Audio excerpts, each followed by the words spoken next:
Welcome to episode number 43. I'm CJ Werleman. Thank you for joining us. This week I call on Western democracies to ban Hindu extremists from entering their countries on temporary and permanent migrant visas.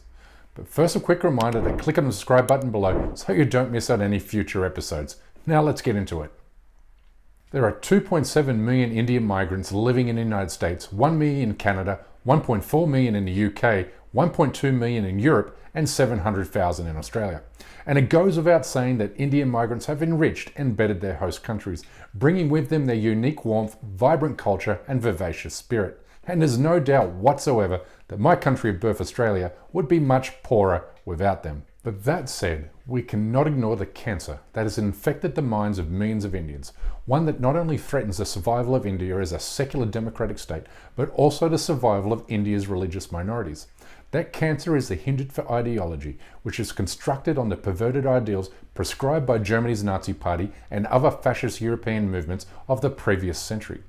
Today, Nazi-inspired Hindu supremacists are openly calling for a Muslim genocide on a near-daily basis, as this pro-Modi government supporter did in Karnataka last week, when promising to take a sword to every Muslim who wears the hijab. Roll a clip.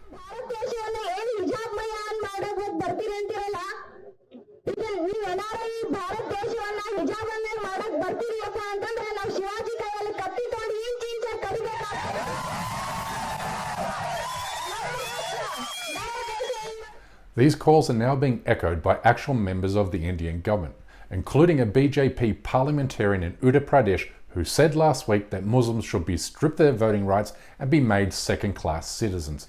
Play. जनसंख्या के हिसाब से आप छोड़ रहे हैं, जनसंख्या के हिसाब से उनको भागीदारी दिया जाए। इस पर मेरा कहना है कि 1947 में देश का विभाजन हुआ धर्म के नाम पर, उनको दूसरा देश मिल गया, वो दूसरे देश में चले जाएं।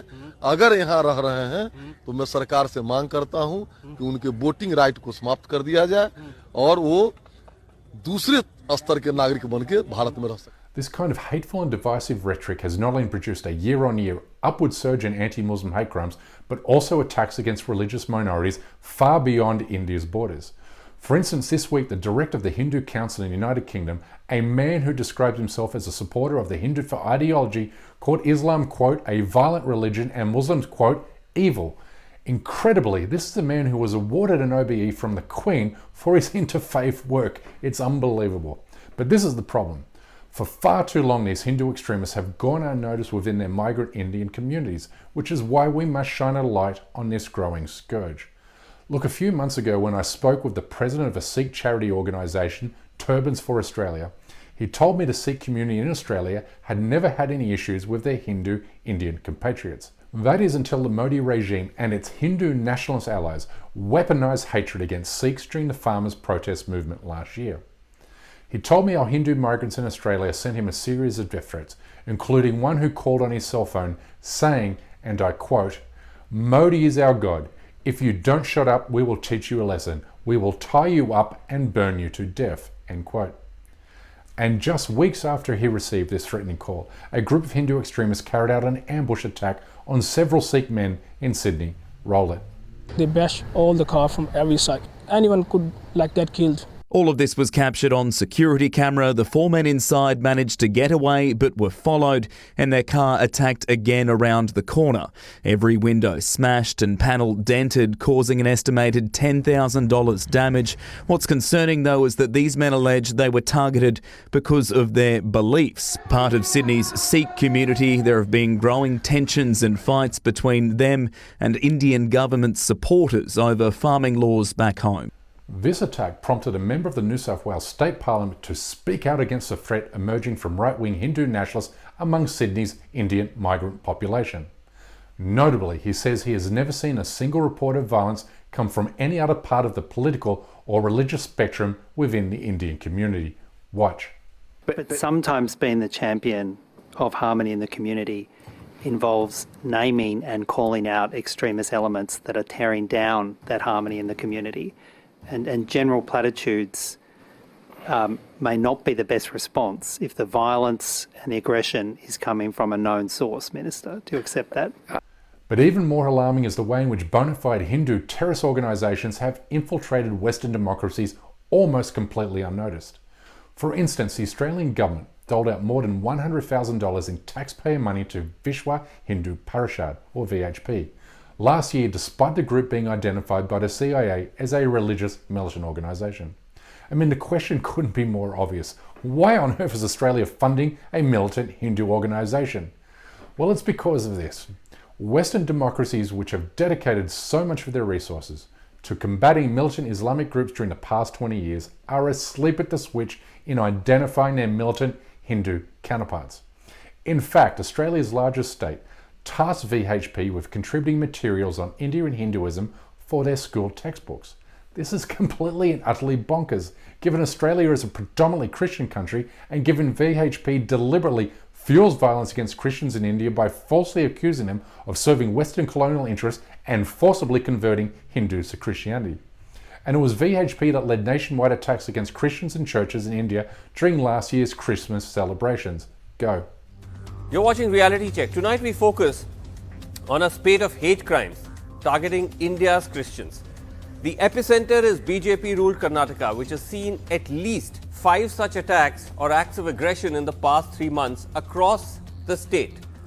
But these attacks have somehow gone unnoticed by the United States government, which doled out nearly $1 million in COVID-19 relief money to militant Hindu groups, including VHP, therefore demonstrating how these fascist and militant organisations have slipped under the radar of Western democracies. But even more threatening is how these Hindu extremists have now made their way into mainstream political parties throughout the Western world. For instance, this Indian migrant here ran as a candidate in a Melbourne City election on behalf of Australia's ruling party, despite being the head of the militant Hindu organisation Karni Sena, a group accused of carrying out acts of terrorism in India. I mean, his genocidal hatred is laying there in plain sight, with his Facebook page referring to religious minorities as snakes who need to be put in their place. This kind of hateful language is commonplace on Indian migrant Facebook groups and other social media platforms, where calls for genocide, threats and boycotts against Muslim and Sikh-owned businesses have become routine. Last year, American journalists, academics and human rights defenders were sent death threats from Hindu nationalists for participating in a conference that addressed Hindu nationalism, causing several participants to withdraw over fears for their safety. These radicals falsely characterized the conference to be an attack on Hinduism, the religion, not Hindutva, the political ideology, essentially mimicking the way Zionists and the Israeli government falsely accuse their critics of being anti-Semites to intimidate them into silence. But this tactic contains an even more sinister element, for it's designed to sow hatred against Muslims, Christians and Sikhs by painting them as hateful towards Hindus and Hinduism. And we also know Hindu nationalists have linked arms with white supremacists and neo-Nazi groups within their host countries, including the United States, where some even participated in last year's terrorist attack on the US Capitol. But the short of it is this: Western governments have got to start vetting and restricting migrant visas to members of militant Hindu organisations, the same way they deny visas to Muslims who belong to militant Islamic groups such as Hamas and Hezbollah. Authorities must vet Indian visa applicants for ties to VHP, RSS, Sewa International, Karni Sena and many others, and to deny them entry based on their level of affiliation. I mean, RSS boasts more than 1 million members alone. They, along with the many others who belong to its international affiliates, must be banned from visiting or making a new home in the United States, Australia, Canada and Europe, because there's no room for the kind of hatred, intolerance and fascism in multicultural democratic societies. Anyway, that's a wrap for this week. Thank you so much for tuning in. Please like and subscribe to this channel and help spread the word with your friends and family on Facebook, Twitter and Instagram. And we kindly ask you please support this endeavour by becoming a member of this show at patreon.com/CJWellman. We can't produce, sustain and grow this show without your help, and we offer exclusive benefits to those who do. But for now, good night, good morning or good day, wherever you are, and stay blessed.